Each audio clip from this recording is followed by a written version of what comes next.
Oui, bonjour Gilles. Donc, le cours qu'on a fait la dernière fois est très concentré, très difficile parce qu'il y a tellement de symbolique que ça nous demanderait trop d'études en profondeur pour pouvoir saisir de quoi ça parle. Alors évidemment, on est toujours dans le même domaine, hein, dans le domaine du shirachirim, hein, de la relation masculin-féminin, mais on a aussi parlé à plusieurs reprises des problématiques du bien, du mal, et puis alors là, on a toujours dans cette relation masculin-féminin beaucoup d'informations, puisque c'est un midrash, c'est une forme d'introduction, de concentrer tout le shirachirim, du cantique des cantiques, et on a vu qu'il y a plusieurs fois la notion de quatre qui revient, quatre niveaux. On sait de toute façon qu'il y a les quatre lettres d'Akadosh Baruch Hu, tout est en relation avec ça, tu en as parlé la dernière fois, mais on sait qu'il y a aussi quatre mondes, on en a parlé un petit peu, Atzilut, Beria, Yetzira, Ashia, que moi j'ai compris, dans un certain niveau, on ne peut donner que des indices. C'est-à-dire que les sages nous donnent des indices, ils nous montrent la porte, mais ils ne nous ouvrent pas la porte. C'est-à-dire qu'il faut y aller, et il faut que, avec un minimum de connaissances, nous puissions individuellement aussi ouvrir la porte et voir qu'est-ce qu'il y a derrière. C'est une métaphore aussi. C'est ça. Donc, c'est bien, mais c'est en même temps dangereux parce que dans le monde de la Kabbale, je veux dire, on peut effectivement avancer des hypothèses euh, qui peuvent être justes, mais qui peuvent aussi être à côté d'une véritable interprétation. C'est Manitou vrai, c'est vrai, disait, c'est vrai, c'est vrai, c'est vrai. Manitou disait, il y a 70 visages de la Torah, mais il n'y en a pas 71. Ouais. Non, c'est Donc, vrai, c'est vrai. donc, il y Non, en non, mais a- je parlais dans ton sens, de toute façon, quand je parle de ces choses-là, que quand on nous montre que les portes, mais seulement, on ne montre ces portes-là qu'à des personnes qu'on appelle les maskilim, les connaissants. C'est déjà ouais, des initiés, c'est tout pas, à fait. pour entrer dans la Merkava, par exemple, bah, évidemment, c'est pas un truc public, tu vois. Donc, on a ici des éléments qui ne sont pas de l'ordre public. C'est pour ça que je dis ça, on ne pourra pas tout comprendre, mais quoi qu'il en soit, puisqu'on étudie ensemble, soit bah, on arrive à comprendre parce qu'on est déjà plus ou moins initié à certains langages et on va comprendre intérieurement, tu vas comprendre, je vais comprendre, etc.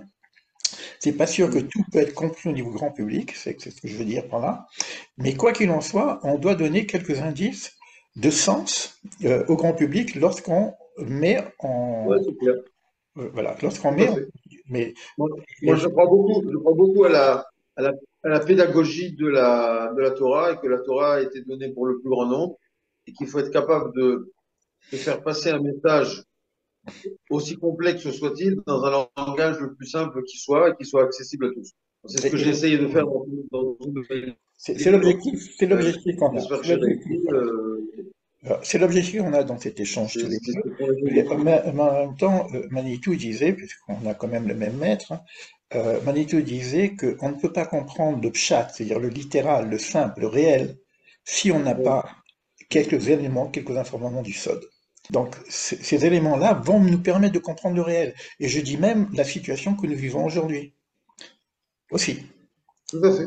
C'était le C'est ce que grand, Manitou appelait l'historiosophie, la l'historiosophie, philosophie de exactement. l'histoire.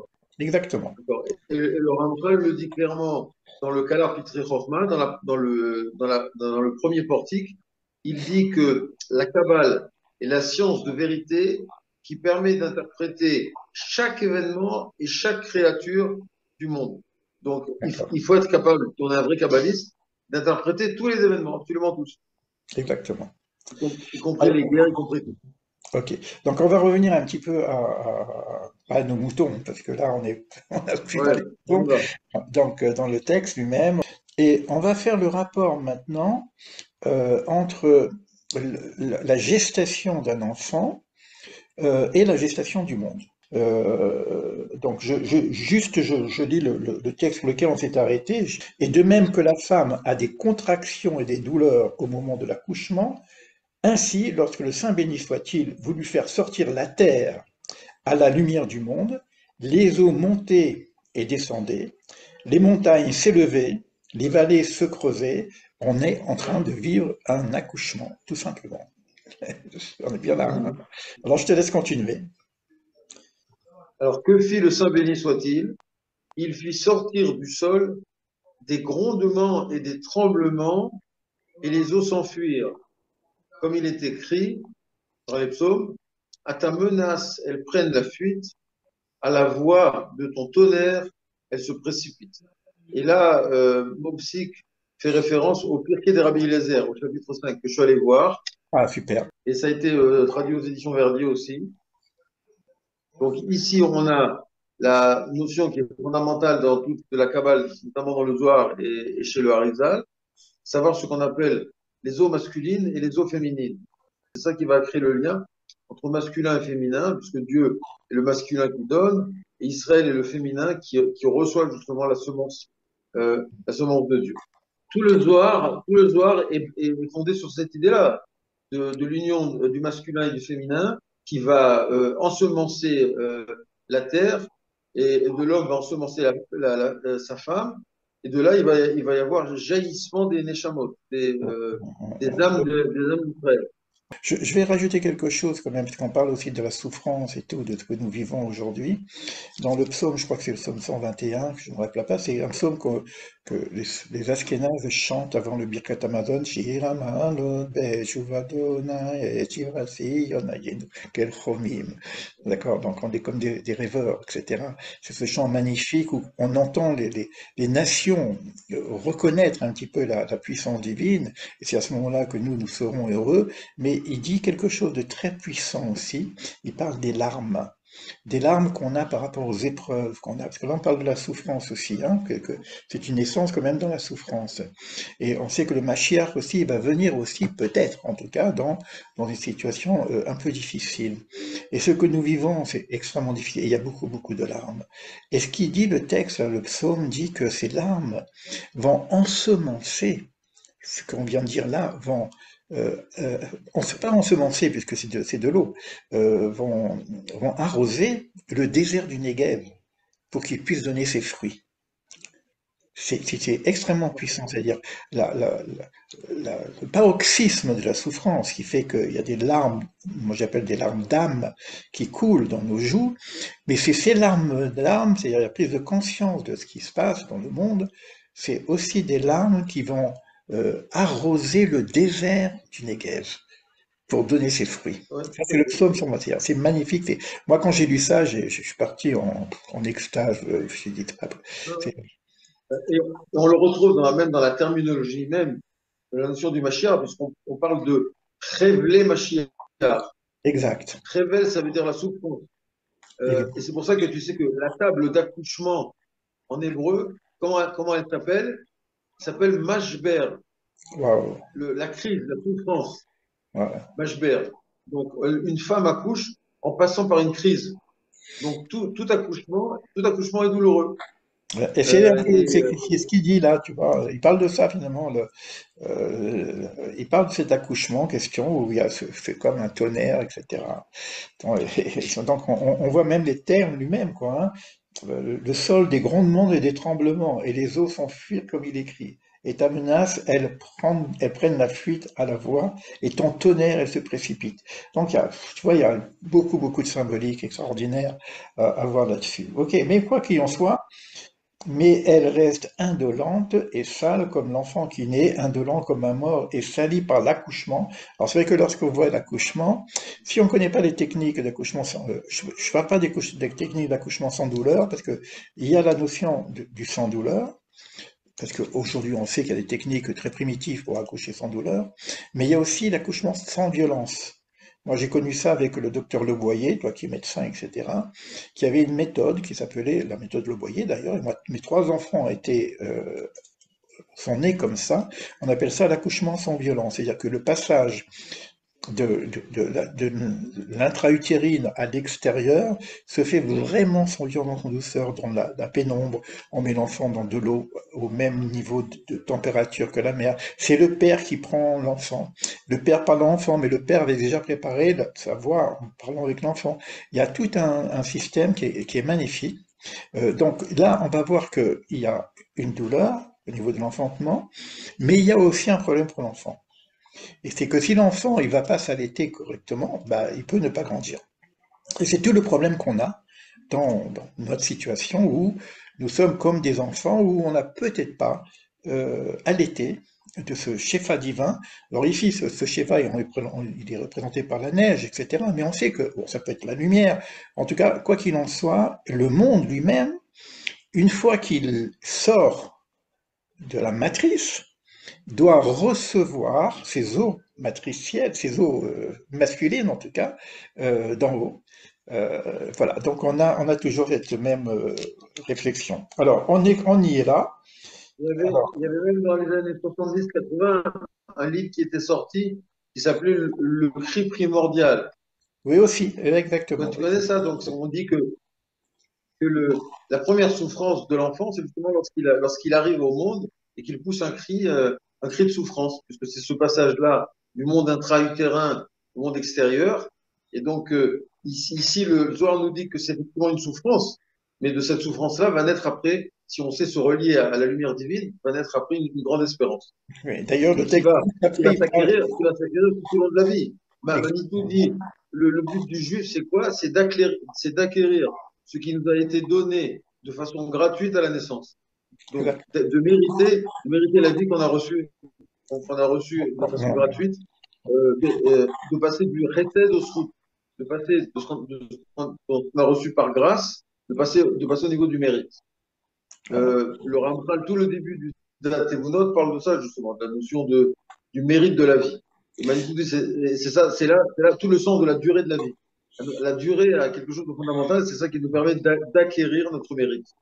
On en reparlera de date, vous note, parce que là, si tu veux, moi, j'ai des éléments, hein, en tout cas en termes de réflexion, peut-être différentes, en tout cas, entre justement la notion du mérite qui est dans le Mishpat et la notion de l'anagat Hashem, c'est-à-dire l'anagat du Yichud, qui est plus au niveau du mérite, mais qu'au niveau de l'amour.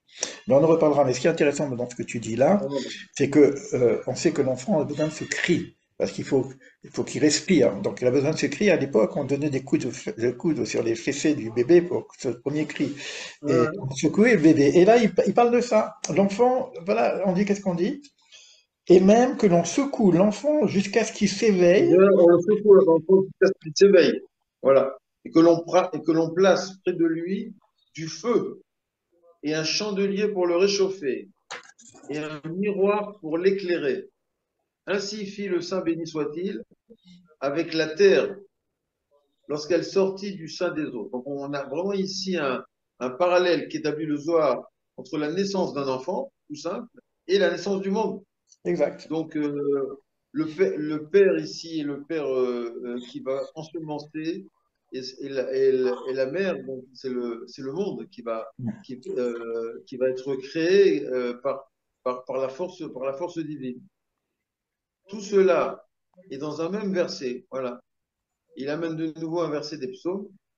Ton tonnerre grondait dans la sphère, les éclairs illuminaient le monde, la terre frémissait et tremblait. Voilà.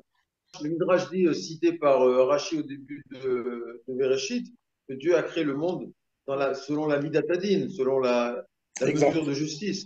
Ouais. Donc d'où effectivement le tremblement, le frémissement de la terre. La terre sait qu'elle est sous la justice divine. Euh, et donc, il va y avoir donc cette relation-là, duel entre d'un côté la justice de Dieu, et de l'autre côté le recette de Dieu, puisque de l'autre côté aussi on dit que recette à Olam Ibané, c'est par un acte de bonté pure que Dieu qu'il veut, qu'il veut donner à quelque chose qui est autre que lui, d'où la notion du Tzimtzum. Il se Ouais. retire pour laisser la place à autre chose que lui. Attends, excuse-moi, parce que c'est assez important, vu que il peut y avoir beaucoup de confusion avec le chesed, l'amour, etc., le grand amour. Le chesed, il est dans le petit visage. Chesed, Gvura, juste enfant, c'est la limite, le Gvura. Même le nom d'Hachem, il est dans Tiferet, dans le petit visage. C'est-à-dire qu'il est dans ce qu'on appelle un Agatha Mishpat. C'est que la Gathering, c'est la conduite de Dieu selon la justice. C'est-à-dire que même ce Chesed, c'est pas un amour inconditionnel. L'amour inconditionnel est beaucoup plus haut, c'est dans Keter. Et souvent, il a fait des confusions. On pense que le monde a été créé par un amour inconditionnel, ce qui est faux. Le monde a été créé avec Chesed, c'est-à-dire avec un amour conditionnel, dans lequel, justement, il y a la notion de mérite. C'est-à-dire, aimer quelqu'un, c'est faire en sorte qu'il mérite ce qu'il reçoit. Mais ça, c'est conditionnel, c'est-à-dire dans le cadre du petit visage. On n'est pas dans le grand visage qui sera plus tard avec l'ère messianique, etc. C'est important de noter ça, que même Abraham, qu'on dit l'homme de bonté, etc., c'est une bonté conditionnelle. On ne peut pas... Il y a une justice à l'intérieur de ce système. Il faut d'abord que la justice puisse s'exprimer. Donc c'est Midat Hadin, comme tu l'as dit aussi. Donc il y a un rapport entre le Chesed et la Gvura pour pouvoir justement faire que ce monde soit équilibré. On parle de ça dans l'équilibre de la balance, d'ailleurs on avait commencé un petit peu ensemble dans le livre de la pudeur, qu'il est nécessaire que la balance soit équilibrée, sinon la face n'est pas en face d'elle-même. D'accord? Donc, ça ne peut pas marcher. Le face-à-face ne marche que lorsqu'il y a l'équilibre de la balance. Donc, quand on dit que le monde est créé par le chesed, c'est bien création. C'est-à-dire que la création commence à Bina, c'est Bina la matrice, qui va engendrer le monde. Donc, on est dans le monde à Bina, on est dans la création et on va descendre justement dans la Yetzira. C'est important pour les gens qui connaissent, hein, c'est important de comprendre le phénomène. Au-dessus, on est au-delà de la création, on est avant la création. Donc avant la création, on est dans la volonté divine. Évidemment, la volonté divine, après, c'est de donner son bien d'une façon complètement inconditionnelle. Mais dans la volonté divine, il y a eu, c'est le Da'at hein, c'est le début de Da'at il y a eu cette idée-là que donner gratuitement, on pourrait arriver à ce qu'on appelle le pain de la honte, tout simplement, tu vois. Donc d'où la notion du mérite qui vient derrière. Tout à fait. Manitou disait que il donnait une définition du judaïsme. Le judaïsme, c'est quoi? L'unité des valeurs. Exactement. Être capable d'unifier des valeurs opposées, comme le chesed et le din, comme la Exact. bonté et la justice. Exactement. Euh, Exactement. Alors, on va continuer après le frémissement de la terre, le psaume voilà. 77. Voilà. Alors là, jusqu'à la bouche. Jusque-là, la bouche restait fermée. Mais quand Israël survint, la bouche s'ouvrit sur sa tête dans le ciel, et ce fut le Sinaï, où la Torah fut donnée. Alors la parole prit forme. Lorsque les Israélites pénétrèrent sur la terre, ce qui était fermé s'ouvrit, et ce qui était ouvert se ferma. Waouh. La Alors bouche se là, ferma, la parole n'étant plus en elle, dès que Moïse disparut. Donc ici, on a une dualité entre effectivement l'ouverture de la parole, la parole qui se libère grâce au Sinaï, et la parole après qui va se fermer. Alors, est-ce que la parole qui se ferme, est-ce que c'est par exemple à cause des fautes d'Israël, comme le Ret Haegel, comme la faute du veau d'or, ou est-ce que c'est uniquement une sorte d'évolution historique naturelle, où on va passer effectivement du Chesed au Din? Ici, le texte ne le dit pas. Ce qui était fermé s'ouvrit, et ce qui était ouvert se ferma. Euh, il faut vraiment comprendre parce que, bon, si on n'a pas la visibilité, si tu veux, de l'arbre de vie, on ne voit pas trop comment ça se passe, avec une sorte de bouche et de parole, etc. La finalité de la création, c'est la création de l'homme. Or, l'homme, on l'appelle un médaber, celui qui a la parole. Donc, tout le monde a été créé par aussi la parole. Donc, Vayomer ad Hashem, etc. Donc, on a beaucoup d'éléments qui sont entre le Dvar Hashem, parole divine, et puis le Vayomer aussi. Donc, on va pas rentrer, je ne vais pas rentrer dans le détail, mais la parole passe par la bouche. Mais ce qui est intéressant aussi, selon le, comment dire, le Patach Eliyahu, je ne parle pas du livre de prière, je parle du Patach Eliyahu qu'on avait commencé à faire d'ailleurs ensemble, de l'ouverture d'Eliyahu Hanavi, quand il reprenait l'organisation des séphirotes, classique que nous connaissons tous, que toi-même tu as écrit un livre là-dessus, hein, à un moment donné, au niveau de la malchoute, il le met dans la bouche. Donc, à partir du moment où la malchoute est mise dans la bouche, c'est que la finalité, puisque la finalité, c'est la malchoute. Donc, et le visage représente, en fin de compte, la notion de l'âme. La finalité, c'est la parole juste, la parole vraie. la parole Kodesh. C'est-à-dire que c'est qu'on devienne l'humain. Et c'est quoi l'humain? C'est l'homme parlant. C'est-à-dire que qu'on a des véritables paroles. Et puis ça s'ouvre, ça se ferme. Et là, ce qu'on dit, on va faire du sionisme un petit peu, c'est que la terre s'est ouverte, la terre, la bouche s'est ouverte lorsque les enfants d'Israël sont arrivés en Israël. À ce moment-là, il y a une harmonie qui se met en place. Enfants d'Israël, terre d'Israël, Torah d'Israël, les trois harmoniques nécessaires, et il y a une parole qui sort. C'est-à-dire qu'il y a une nouvelle parole qui attend de sortir, qui mitzion cette Torah. Donc on a une première Torah qui sort au Sinaï, mais elle se ferme et on attend quelque part qu'elle se rouvre à nouveau à Tzion. C'est Tout à fait. extraordinaire, tu vois. C'est-à-dire que, et c'est ça l'idée du messianisme qui viendra ramener la parole qui a été donnée au niveau du Sinaï, mais qui va être donnée à un autre niveau, au niveau de Sion. Quand on dit qui mitzion tetze Torah, de Tzion, la Torah sort, et qu'est-ce qu'il dit ici? Et il va même juste après parler de quoi? Il va parler du temple. Pourquoi? Parce que Tout à on va, fait. on va retrouver la relation avec cette construction du temple, et si le temple se construit, alors je résiderai en vous. Et si Hachem réside en nous, alors notre parole peut être une parole de Torah, une parole de vérité en tout cas, quel qu'il en soit.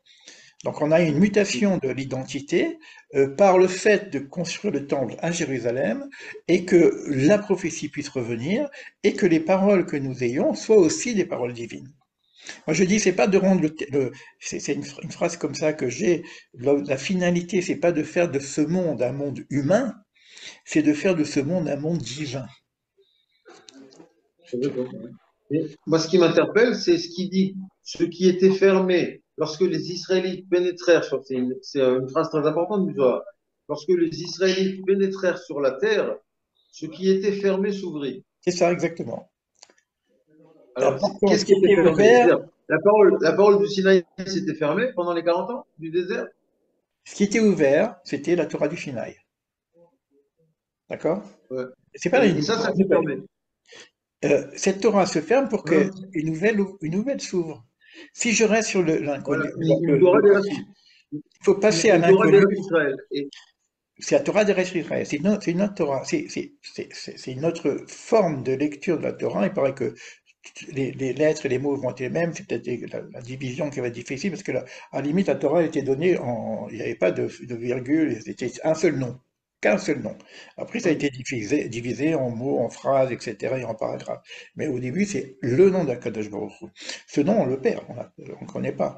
Alors, cette idée, moi, je la trouve assez forte, si tu veux, qu'il y a cette dimension Torah du Sinaï, qui est dans le désert, mais quelque part, on est toujours en train de râler, dans le désert aussi. On a presque sans mérite, je pourrais dire, la terre d'Israël.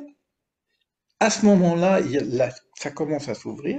L'autre côté se ferme. Mais ça veut dire que maintenant, on connaît comment dire, pas l'équation, mais la responsabilité que nous avons à partir du moment où nous vivons sur la terre d'Israël, elle est là pour justement que la bouche s'ouvre. Et si nous faisons des choses contraires, on ferme à nouveau la bouche. Et si nous, je dirais même, Manitou aussi disait ça aussi, que si je reste sur la Torah d'exil, parce que la plupart du temps, si tu veux, notre Torah, elle ressemble à une Torah d'exil. Et Manitou dit qu'aujourd'hui, quand on est en Israël, il y a quelque chose de nouveau qui doit émerger, c'est la Torah des restes d'Israël. Mais on y est tout à resté fait. dans nos habitudes anciennes. C'est qu'on essaye de rouvrir une Torah qui est fermée, mais qui devait nous amener à un autre niveau. Mais finalement, qu'est-ce qu'on fait? On s'accroche à l'ancien. C'est se libérer du connu, Voilà. si je vous rends des sages d'Extrême-Orient, se libérer du connu pour connaître l'inconnu, pour connaître le renouveau. C'est une question, c'est quoi cette Torah d'Israël? Est-ce que c'est celle que a développé le Rav Kook? Je ne sais pas. En tout cas, il y a quelque chose de nouveau qui doit arriver. Et ça Le marche bien Rav avec Kook Pessah. a fondé toute la Torah sur cette notion de Torah terre d'Israël en disant qu'il y a quelque chose de radicalement différent. Pas de nouveau, parce que tout ce que, toute la nouveauté a déjà été donnée à Moshe Rabbeinu, comme dit le Midrash. Mais c'est quelque chose qui était caché, effectivement, et si on peut dire, c'est la Kabbalah. Puisque Manitou dit que chaque sortie d'exil nous a apporté une nouvelle Torah. La sortie d'Égypte nous a apporté la Torah Shevirtav, la Torah écrite au mont Sinaï. La sortie de l'exil de Babylone nous a apporté le Talmud. Et la sortie de l'exil de Rome nous a apporté la Kabbalah. Donc, on vit dans une époque où on est obligé, je dirais presque, d'étudier la Kabbalah pour comprendre justement qu'est-ce que c'est que cette nouvelle Torah d'Eretz Israël qui nous amènera à la Géoula complète. Et c'est Ouais, exactement, ouais. ici le Zohar le dit clairement. Lorsque les Israélites pénétrèrent sur la terre, ce qui était fermé s'ouvrit. Et ce qui était ouvert se ferma.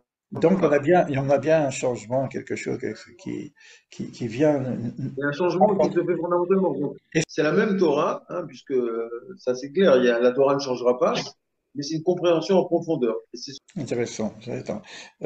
J'ai envie de rajouter un petit epsilon, si tu veux, sur cette idée-là. La sortie d'Égypte, comme tu l'as dit, elle nous amène au Sinaï. Et donc, c'est la fête de Pessah. C'est la première fête. Mais quand on regarde la dernière fête du calendrier hébraïque, c'est Purim.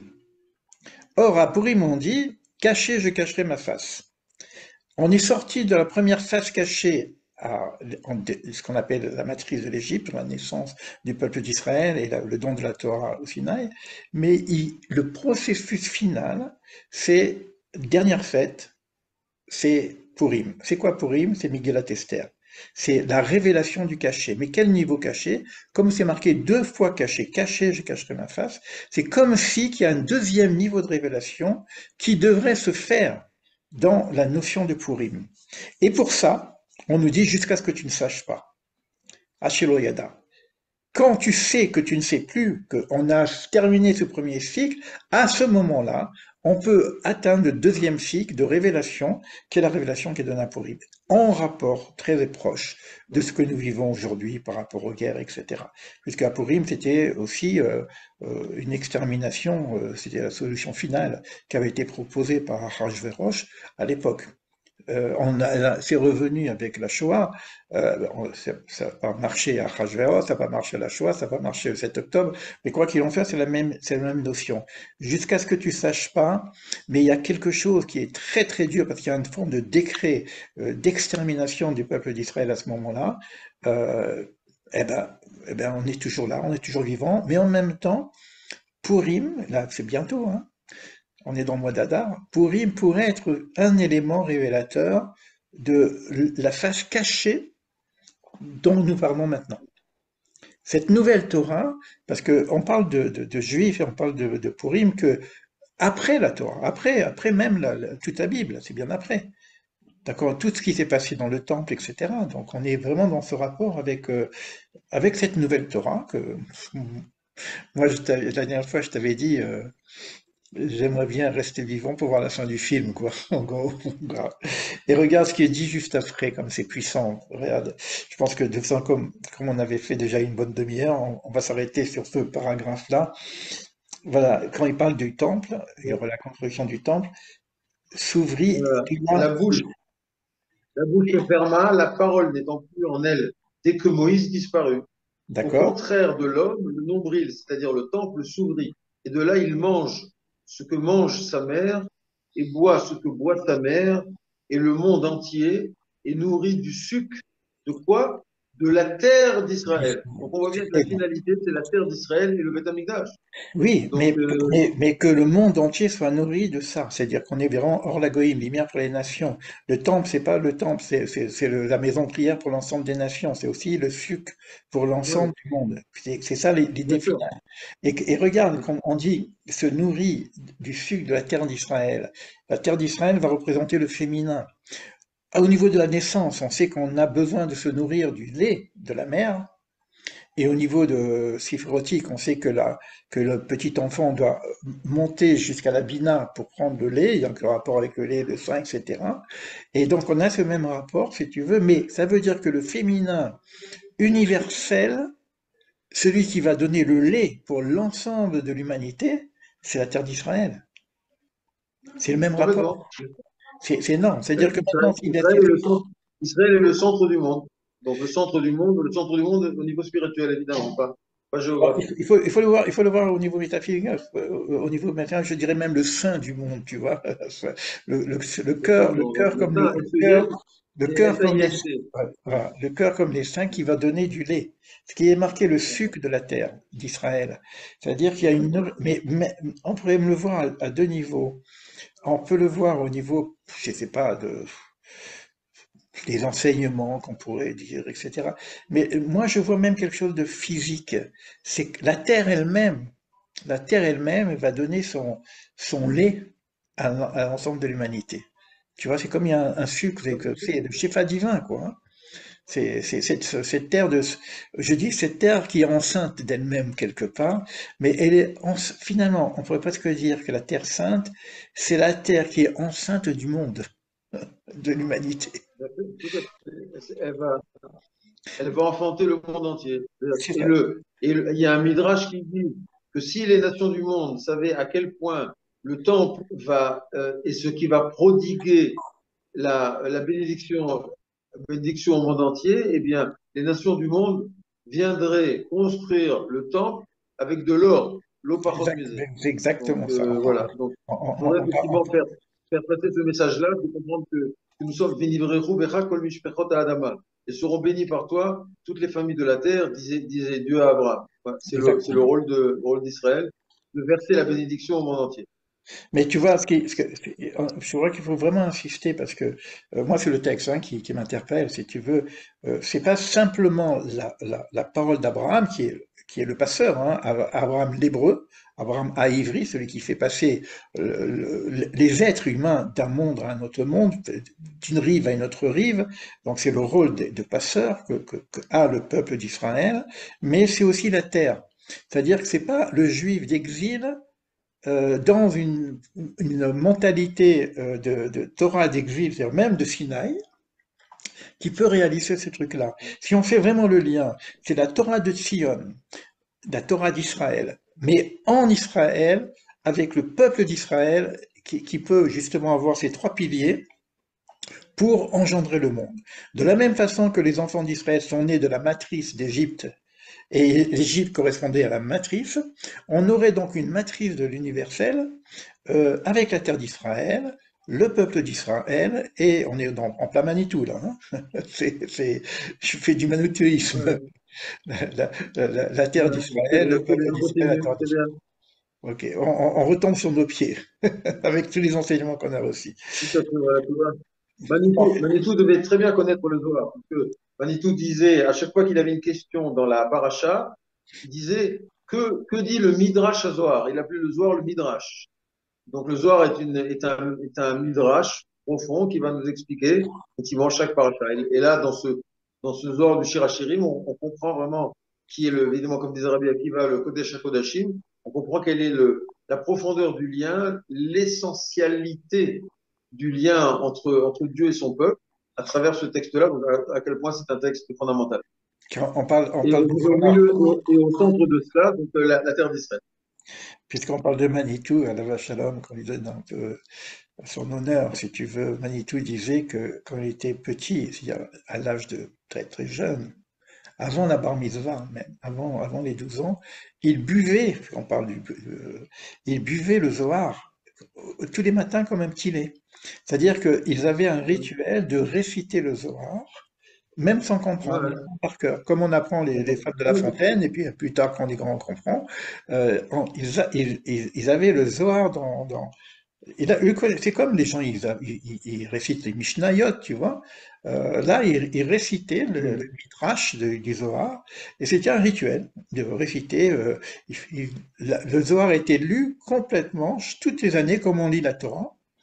On lit le Zohar, Tout à fait. même si on ne comprend pas tout, et les enfants lisaient le Zohar. Quand je vois même des fois dans les synagogues, on va dans les synagogues, le vendredi on lit ce livre-là, incroyable, de Shir HaShirim, mais il est cru, il est très érotique ce livre. Mais tu vois des enfants de 12 ans, ou même moins, qui le chantent, qui connaissent par cœur le Shir HaShirim. Tu le vois ça, tu Oui, vois. bien sûr. Ouais, ouais, ouais. Voilà, donc c'est Je la sais que parole. Rabbi Akiva disait quand elle est arrivée au verset qui disait Cholat Ahava Ani, je suis malade d'amour, Rabbi Akiva se mettait à pleurer. Et ses élèves lui disaient, mais Rabbi, le Shabbat, on n'a pas le droit de pleurer. Il disait, je pleure d'amour parce que je sais jusqu'où les choses arrivent dans le lien entre Dieu et nous, à quel point c'est profond, à quel point c'est ancré ce lien-là. Et je pleure de joie de comprendre cela. Bon. Alva, il y a les nuits qu'on arrive à ce degré de compréhension et de profondeur et de sensation quand on lit le Shirachirim, Mm. comprendre effectivement Pour terminer au niveau un lien pédagogique, indéfectible entre Akadosh Baruch Hu. exactement. Pour terminer, au niveau pédagogique, je conseille aux personnes qui suivent ce cours d'aller jusqu'au bout, parce qu'il va y avoir une suite. La suite, je vois la suite, elle est magnifique, mais c'est du corset, hein. C'est vraiment, mais en même temps, de reprendre le début pour ceux qui l'ont pas, parce que je mets tout ça dans une playlist. Donc, on a une playlist spécifique de cours que je donne que nous donnons, parce que c'est un cours en Chavruta, qu'on appelle deux amis qui étudient ensemble et on partage ça au monde. Donc, il y a une playlist et puis au fur et à mesure, la playlist va se remplir. Elle est ouverte et si vous voulez recommencer du début, à quel endroit que vous nous trouvez, bah, reprenez la playlist du départ. On est dans le Midrash Ané Elam, qui est une forme de préface du Shir HaShirim, de ce livre-là, donc qui est aujourd'hui traduit dans les éditions Verdier par un grand homme aussi, hein, Charles Mopsik. Voilà, donc je vous laisse et puis je vous dis à bientôt. Alors, je vais couper Ok, l'enregistrement. Nico.